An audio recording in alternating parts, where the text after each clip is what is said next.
Welcome to the Burgundy Gold Knuckleheads podcast.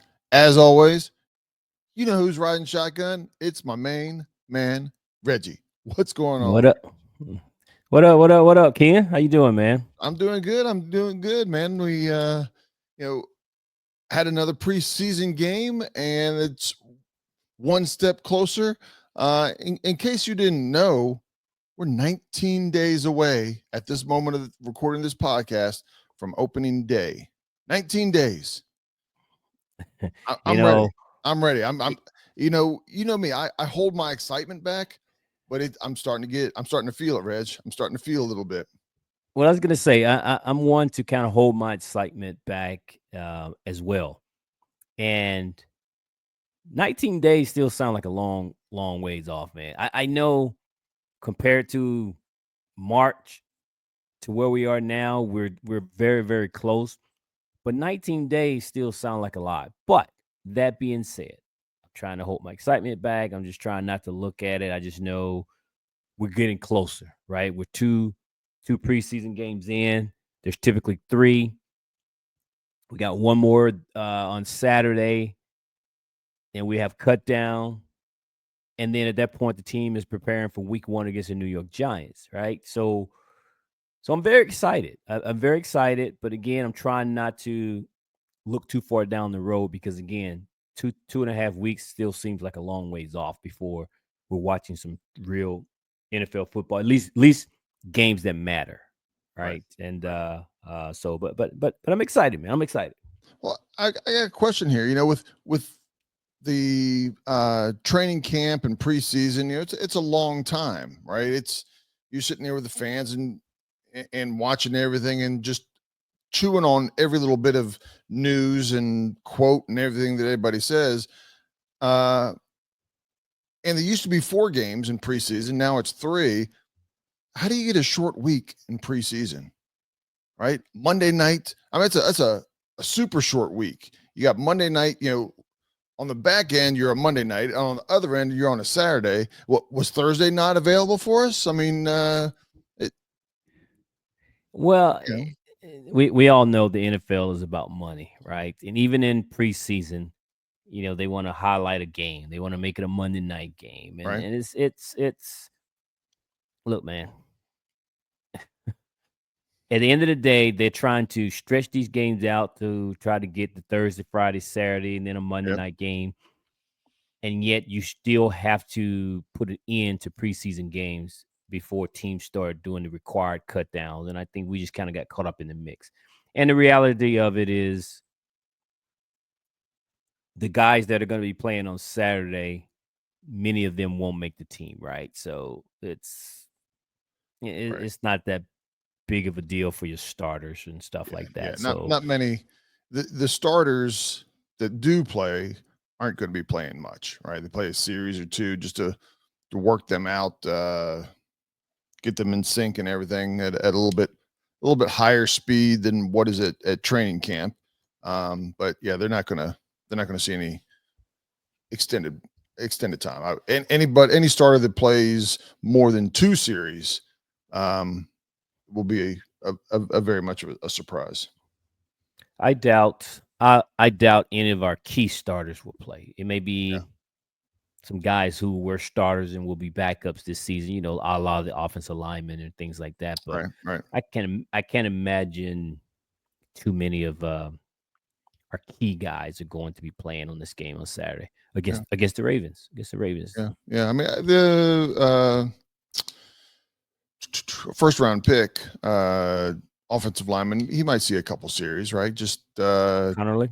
Connolly, he get more playing time, and from everything I hear, he's getting better through training camp. You get people like uh, Amos that came in, and not that he hasn't gotten better, but he made an impression right away, and to where the offensive tackle is not that he was bad to begin with, but they've commented on his progression and um, improvement, his hands and footwork and everything, just during this training camp, in a few weeks. And that's what you want from from your rookies. It's a big jump from the Yeah, but college but to he was NFL. also, Connerly was switching positions, right? Yep. Yep. Essentially, he switched size, not so much position, but switching size was a lot like switching positions to some degree because everything was the reverse. Um, and the more repetition he got, the better. I'd be surprised if he plays on Saturday though, because he's been in with the ones a lot doing practice. Right. He's played doing a lot of the joint practice. Then he played a lot in the first and second preseason game. So I'd be surprised if he plays a lot in the third one. Amos, I was a little disappointed. I was looking forward to because all the buzz in camp has been he's had a great camp. Right. And last night or the Monday night game was supposed to be a chance for us to see him against number one caliber wide receivers. And he ended up being held out due to precaution, as Dan Quinn and the coaches alluded to. So it was a little disappointment on that front. Um, but I want to get your thoughts. I want to get your initial thoughts on the game before we get into any specifics.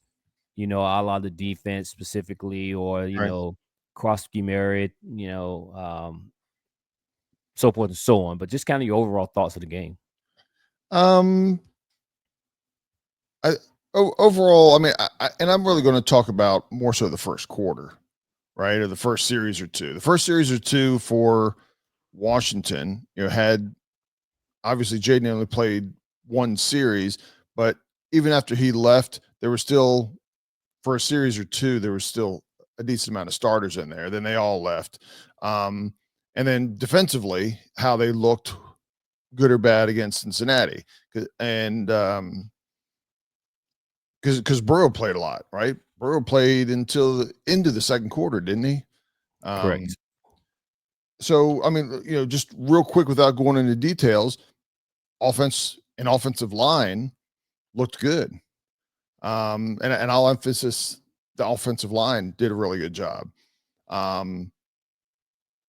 Defensively wasn't bad. They put some pressure on Burrow, not like crazy pressure, but they didn't let him just stay back there. And then they did well against the run. Those are the two things that I was most concerned about.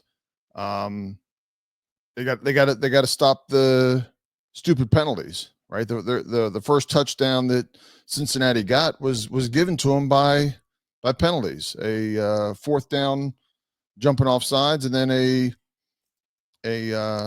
basically a holding. It wasn't a big hold, but technically it was a little bit of a hold on the jersey, and he didn't need to, right? That's the big thing. It's one thing if you're saving a touchdown, on a I don't know how long of a pass that was, 30, 40 yards. But he didn't need to do that.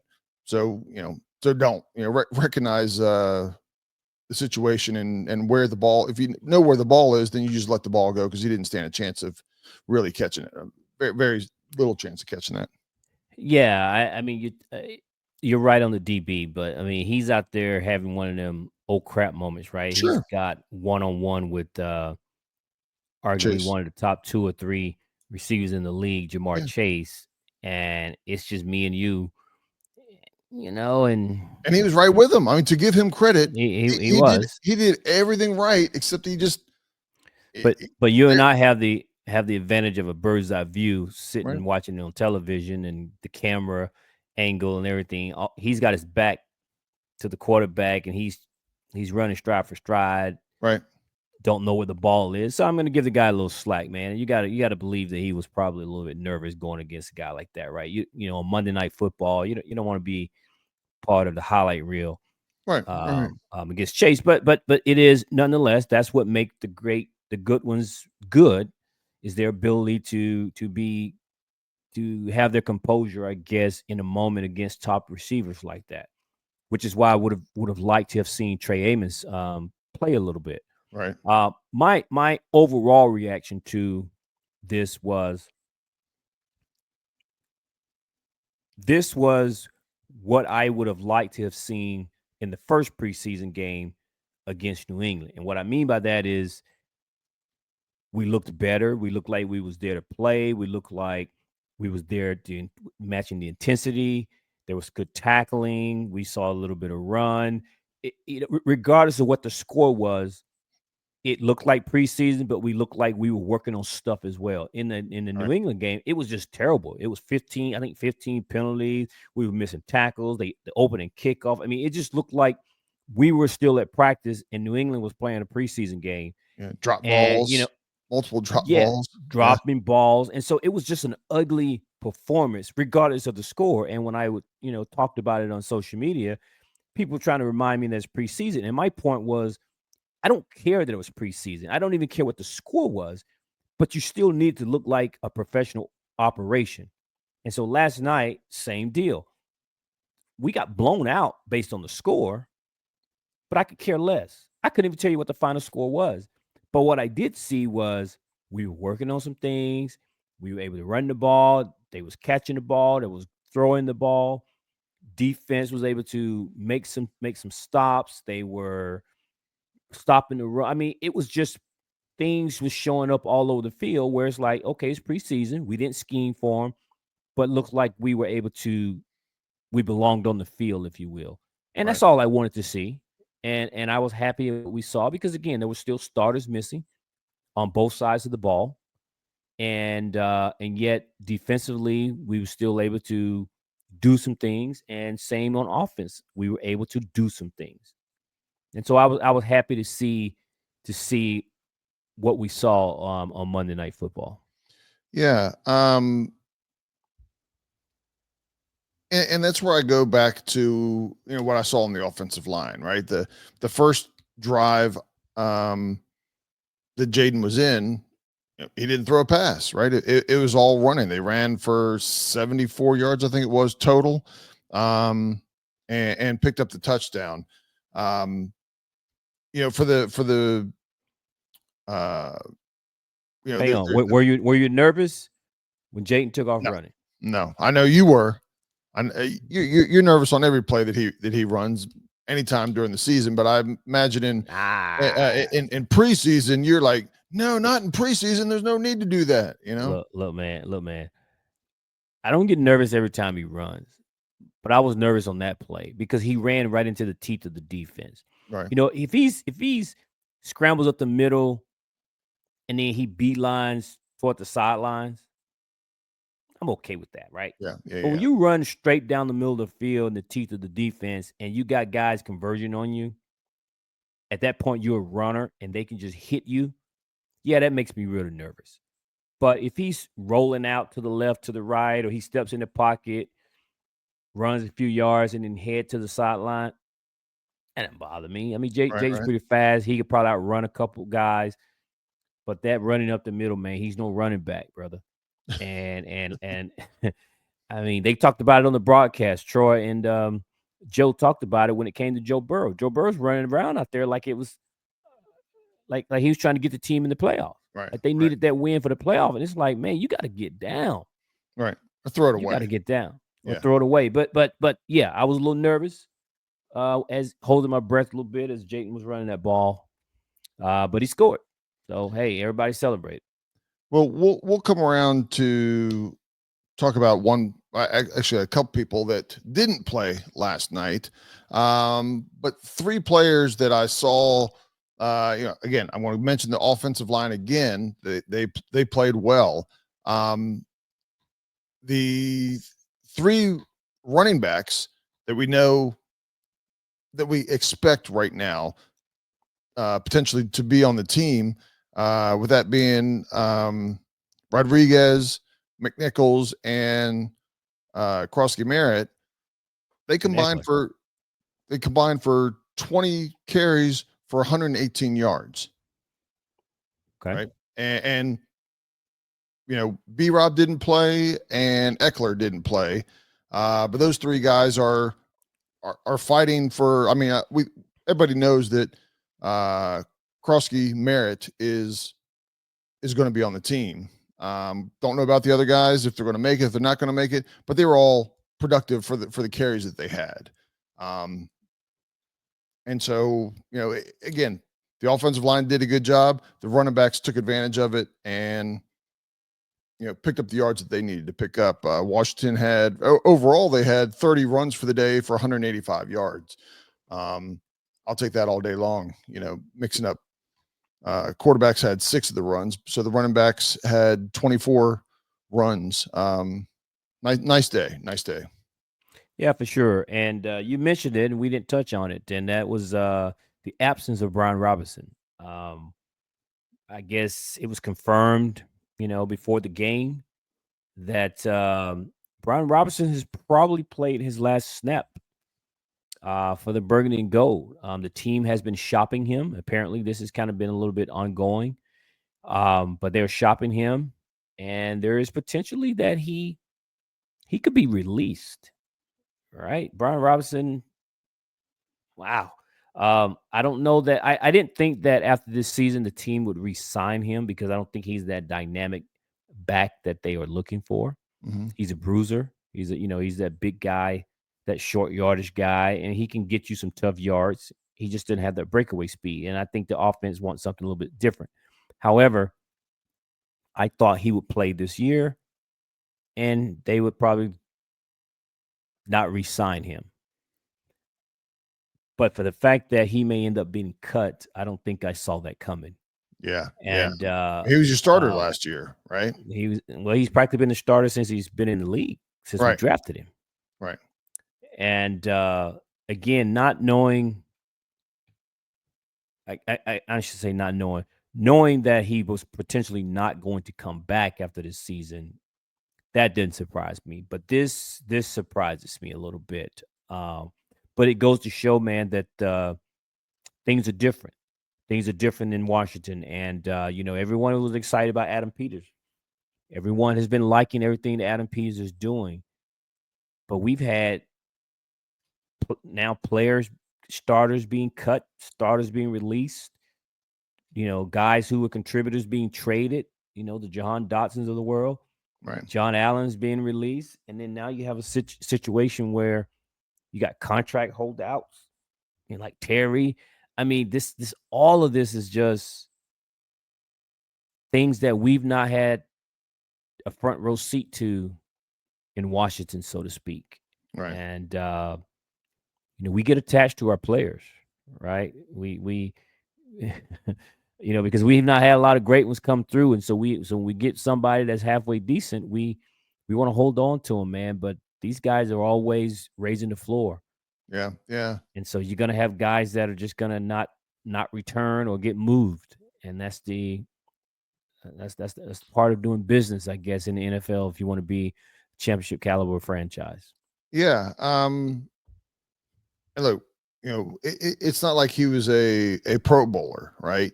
I always thought that he had more in him than what he put on the field, but there's a point where what you see is what you get if you're not getting more out of it. From a salary cap perspective, he's not a huge doesn't have a huge salary, right? Because he played off his rookie contract, and he was a 3rd round pick. Is that right? I think so. But I will say, if they cut him by the end of the season, it's in dead money is only 212,000, right? So almost no dead money, and the savings from a cap perspective is 3.4 million. So I thought about this. I thought about this. Go ahead. I thought about this as a way of saying I know his cap hit is not a lot, but an extra $3 million, could this be also a move to free up money for Terry? That's where I was going. Yes, it is. Now, granted, it's not a lot, but if you're trying to get him that bonus, if you're trying to pay him more this season than next season, front load it versus back loaded or mix and match, that just gives you more flexibility. I mean, Washington, they're okay on the salary cap right now. But again, whatever you have this year, Washington right now is about 17 million under the salary cap. So you can put more of that this year added on to Terry's. So later years, when the cap might, you might even be over the salary cap and you're trying to renegotiate deals.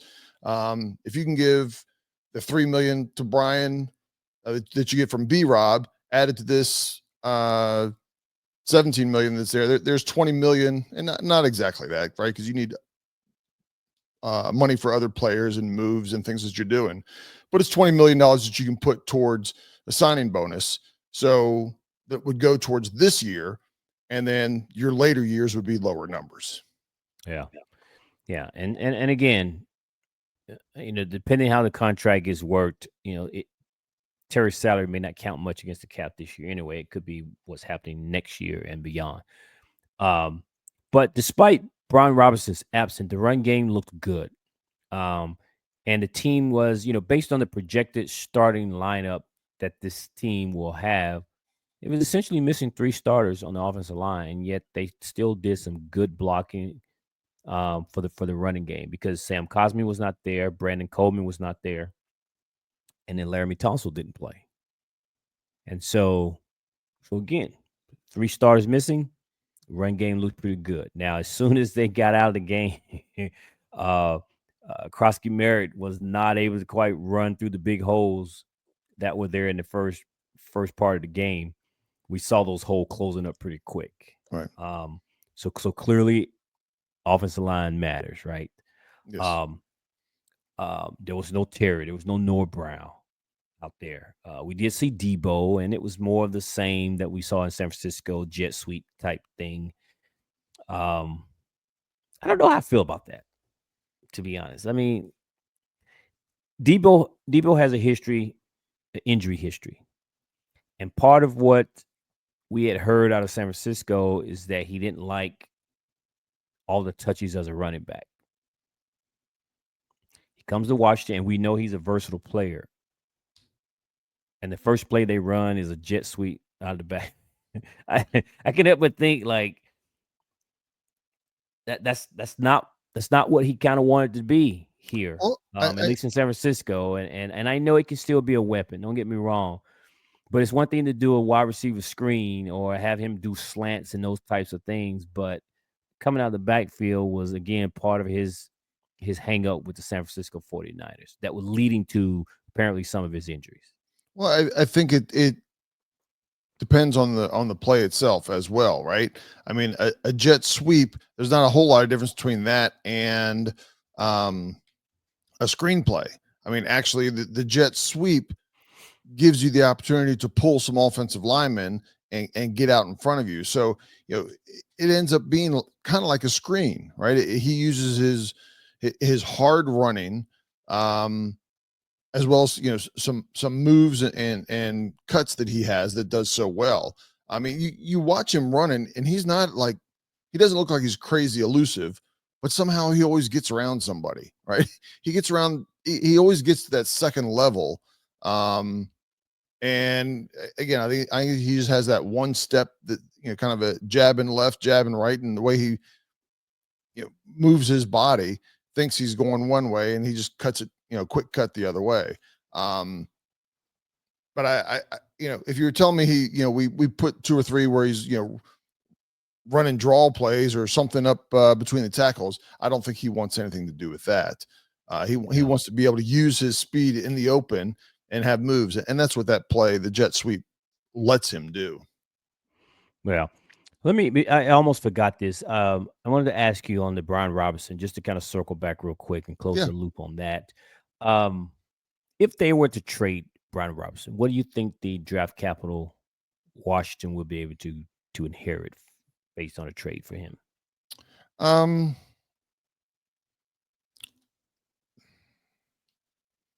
7th round pick. I don't think anything higher than that. Right. I think there's a potential they don't get anything for him, but I don't disagree. Well, especially if they start talking about, especially if they let people know that they might be cutting him, right?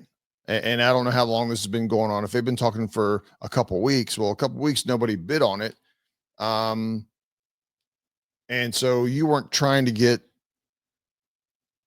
it. There's 2 different types of things. It's where you have where you think the value of a player, you still have value in him, but maybe you can get somebody else to pay higher value, right? And then there's where you don't have any value in him because you're going in another direction, but you're trying to squeeze somebody for it. And that's what it seems like they're doing right now. And if that's the case and they're talking about cutting him, why would you?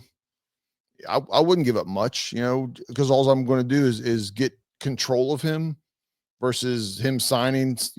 If they cut him, I just pay him a little bit more than whoever else is potentially wanting him. Well, I was curious, so I put up a poll on Twitter, and at the time of this podcast, we had gotten 74 votes. Okay. And basically, I'd asked the same thing. What do you think the Commanders can get for Brian Robinson? So again, of those 74 votes, 5% said that Washington could get a third rounder or lower. All right. Man. It's okay. It's okay. Ahead, We don't know who these people are, so that's fine. So 11% said that we get a fourth rounder.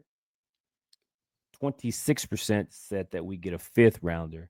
So hold on. So before you keep going, so fifth rounder or less is how many percent total? 26 and 11. What's that? 37. Yeah. Plus five is 41. 42% of the people, 41, 42. I may have misheard your number there, but 26 and 11. Yep, 37. So 37 and plus 5 is 42. Plus 42. So 42% of fans applying think that he's worth a fifth round pick or better. And I think if they were offered a fifth round pick, keep on going, but I'm going to say, interrupt you here. If they got a fifth round pick for him, he would already be gone. But keep going. Go ahead. Okay. Well, again, we just found out yesterday. So yeah. And 58% says that it would be a sixth rounder. And I just left it at that. And there was comments about people saying, hopefully we can get a sixth, seventh round pick, or some people said we probably won't get anything for him. And I don't disagree with that. Yeah. But I was just kind of curious what people thought. And most people think he's going to be sixth rounder or less than that, or nothing at all. Right. And I'm hopeful that they can get a sixth round pick, but my gut tells me that he's just going to be cut and signed somewhere else. Right. Yeah. He's going to be cut. He's going to be cut, Ken, and he's going to come to Dallas. I don't know about that. Okay. I mean, they need a running back. Possible? They've got a bunch. They just don't have anybody special, and I don't know that. Brian Robinson will be just as good, if not better, than a lot of the ones that they have, and he'd be cheap for this year. Probably right.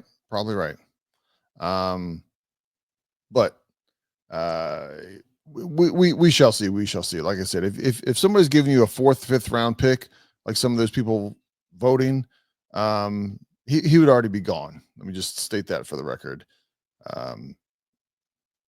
But yeah, again, if he gets cut, and you said he was a third round pick or better, man, you're really looking like a knucklehead, right? It's probably a homer, man. Come on. Still, we tend to overvalue our own sometimes. So, but anyway, on the defensive side of the ball, man, I was very encouraged by what we saw. There was everybody rallying to the ball, ball carrier. There was some struggles by Cincinnati to kind of get any big runs. All the guys, Kinlaw, all those guys, man. And I'm going to tell you right now, I am going to have to print out a roster because I saw a lot of numbers last night that I'm very familiar with the numbers, but it was not the same people. Right. 52, Kinlaw was no longer what was the guy we picked in the first round? Jamin Davis? Yeah. It's not Jamin Davis. Yeah. Number 6, that's not Dante Fowler, man. So there were some guys out there. I'm like, who are, wait a minute. Yeah. I had to look at, so I'm going to have to print out a roster, by the way. Well, even not that we've seen him yet, but Von Miller doesn't have a number that you would think is a Von Miller Right. number, right? But at least, It's across the board. but at least we didn't have a guy that was a consistent starter over the past few years wearing number 24, right? We've had guys on the team wearing 24, but that guy wasn't a starter. 52 was a starter Yeah, for a few years, right? It'd be yeah, like some guy putting on number 99 out there or number 90, and we're like, that's not Chase, that's not Montez, right? Because these guys were starters. 52 was a starter, and all of a sudden it's like, wait a minute, that's not Jamie Davis. But anyway, the defense was looked good, knowing that we didn't really scheme for them and everything. But I was impressed. I liked what I saw, and again, knowing that we didn't have everybody out there, Quan Martin, Sandra Steele, man, those guys. yeah, I'm excited, man. I'm excited to see what this defense is going to do. yeah, yeah. But that's what I want to see. Win or lose, that's what I want to see. Yeah, and you talk about a couple of players that weren't there on defense. Were probably two or three of their better players. Everything we hear about Amos, we're all looking forward to him, and obviously, linebacker, Uh, or uh, I'm drawing Warner, blank too. Golly, no, um, Wagner. Wagner. I said Warner Wagner. I'm like, Warner's not Yeah. it. I knew exactly who you were talking about. Yeah, I can see it. I can see him and Daniels, fussing with each other, playfully. Bobby Wagner. Yeah, Bobby Wagner. yeah. I guess I'm going to need a roster list myself if I can't remember uh, the future Hall of Famer that's playing linebacker for us. We're showing our age, man. But yeah, Bobby Wagner wasn't playing. Trey Amos wasn't playing. I mean, Von Miller wasn't playing. Right. So right. yeah, there was guys that were out that are going to be relied upon and impact players that were not playing in that game. But yet, man, you could tell the defense had more juice and energy than what they had in that first preseason game. So I was pretty excited about it, man. Yeah, yeah. It should be good. It should be good. We talked about playing Baltimore in 5 days, and so we'll see how all that goes. Again, when it comes to that game, my approach is, I hope the players that are trying to make the team and are right on the cusp, I hope they all play well. Right. I want them to play their best. So the coaching staff, and then we go for, this whole week and everything in camp and everything. Do your best in camp, do your best at the game. And, it's a lot of these players dream just to make the practice squad is a dream for them. And, like I said, so I'm pulling for those guys to, somebody's going to get cut, but I hope if they get cut, they're getting cut when they're playing their best. Not, I dropped 4 balls and I never dropped, I haven't dropped a ball all preseason, and all of a sudden I'm dropping them and I can't make the team. But it is what it is. It is what it is. Yeah. And I think it's unfortunate that the joint practice that was supposed to have been taking place between Washington and Baltimore was supposed to be in place of the game itself for the starters on both sides. Right. And just one more way to kind of have a measuring stick and kind of gear up for the season. But that was canceled.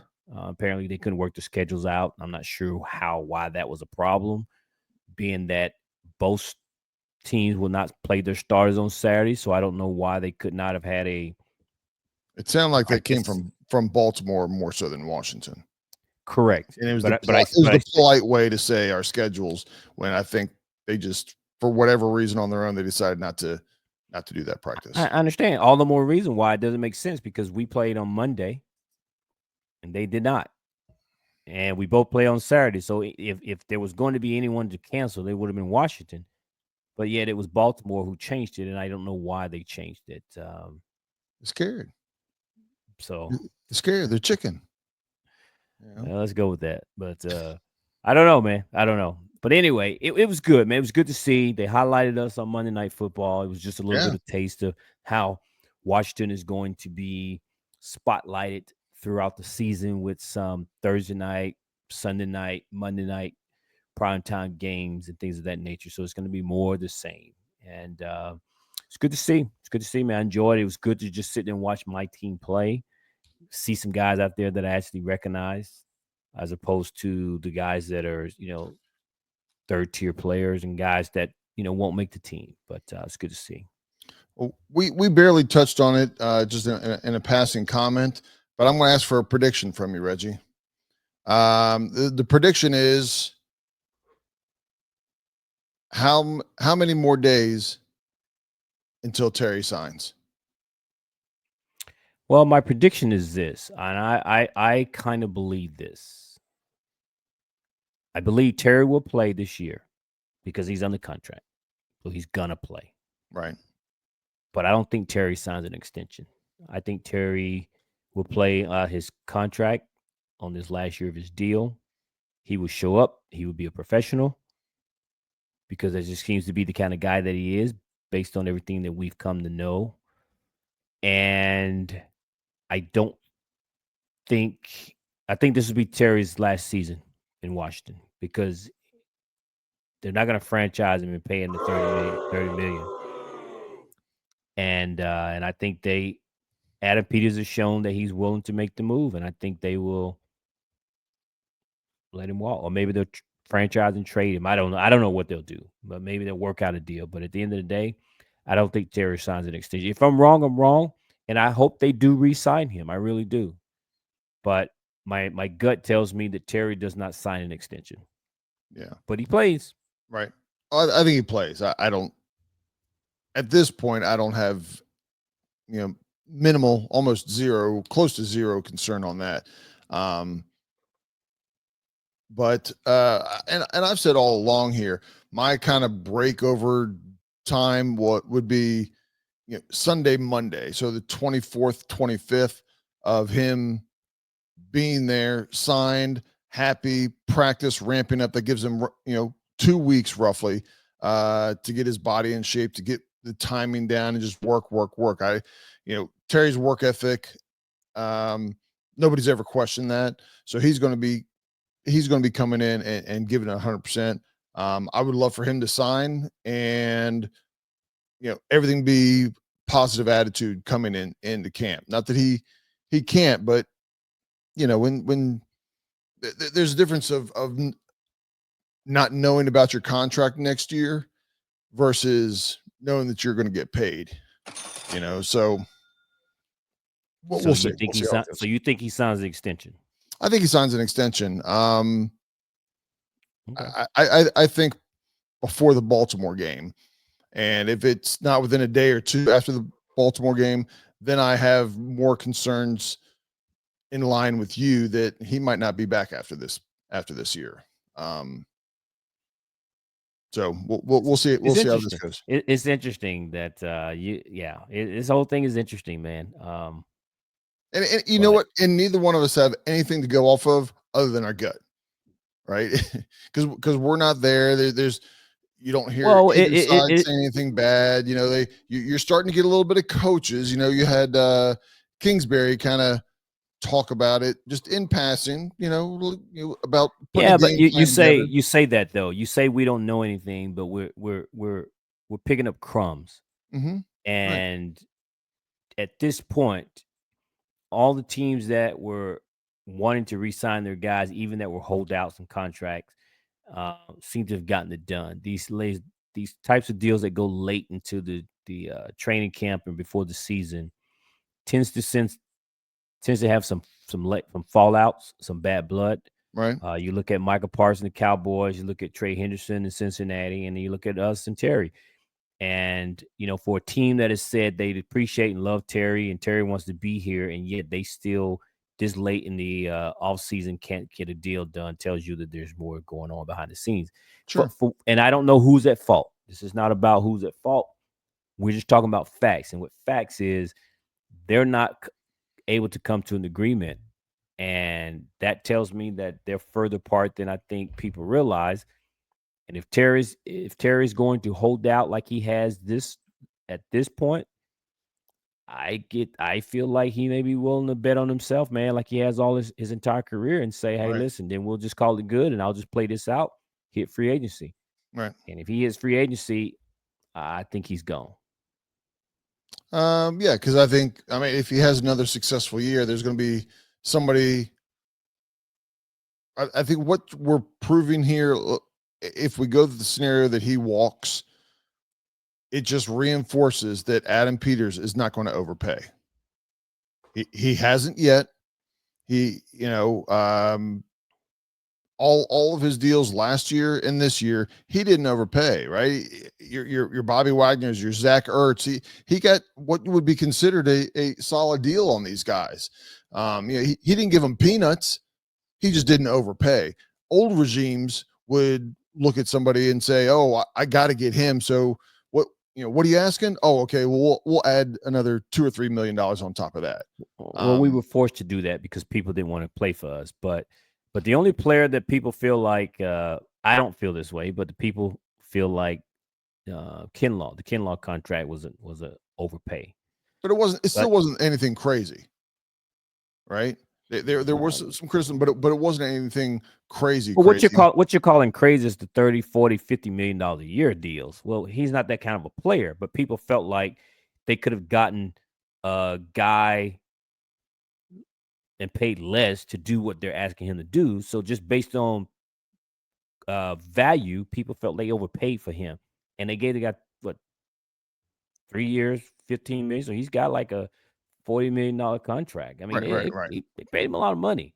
No, But I'm not trying to say that, but I mean, he was a day one signing, right? So they already evaluated. It wasn't like they had to go in and overbid to get certain players in here. I'm just speaking simply on people felt like Adam Peters overpaid for this guy, not just fans, but even nationally. You can debate it all you want. I'm just simply saying that was the only time I think anyone has questioned Adam Peters and say he overpaid for talent. That's all I'm getting at. It's not about whether the 45 millions is a lot compared to that's an annual salary for some people. It's just simply being people thought that Washington overpaid for Javon Kinlaw at $15 million a year annually. There were some, yes. I mean, there'll always be somebody who thinks that BRob is worth a second, third round pick also. So like I said, overall, that's not Adam Peters' resume is not about overpaying. It's about getting value, and we will see, right? When the big names, the high dollar names start coming up, Terry, you got Debo coming up. You're going to have Jaden down the road. I mean, Tunsil, Larry Tunsil. Yeah, Tunsil, Lattimore, and Debo all next year. And correct. We can talk about that later down the road. I don't think all of them are going to be here, but time will tell, and it comes down to the contract also, right? They all don't try to go crazy, and I'm not blaming them. Hey, if a team is going to pay you, $3, $4, $5 million more than Washington per year, it's a 3 or 4 year deal. Why wouldn't you go? But time will tell. Time will tell. Yeah. Okay. Well, you got anything else, man? That is about it. For me, I'm not that worried. I think we both kind of feel the same, that we're not so worried about Baltimore. If there are any starters that play at all, don't get hurt. And I'll be interested to see who makes the team and who doesn't. We'll have another podcast and have a discussion as we get closer to the year, and we see who makes the team, who doesn't. There's still opportunity for us to pick up somebody who's been cut from another team, right? That will happen. What's that? That will happen. Yeah, I mean, do I think it's going to be a starter? Probably not, but it might be a solid backup, a solid second unit. Piece for sure. Yeah, that comes in and plays. Not that I have one last question I'm going to have. Josh Johnson versus Hartman. Who's going to make it? Do you care? I don't care. Yeah, I'm the same boat. We're talking about third string quarterback. If we have a third string quarterback playing that, The season's over anyway. yeah, I mean, unless his name's Heineke, we don't stand a chance. So if either of those guys are playing, the season's over anyway. So yeah. Like I said, Heineke only comes around, once in a generation. I don't care about him either. All right. I don't have anything else. Reggie, anything else? That's it, man. I got nothing else. Appreciate everybody tuning in and listening and watching. Yep. Streaming, like, share, subscribe, all the good stuff, man. But until next time, y'all, peace out. Peace out, knuckleheads.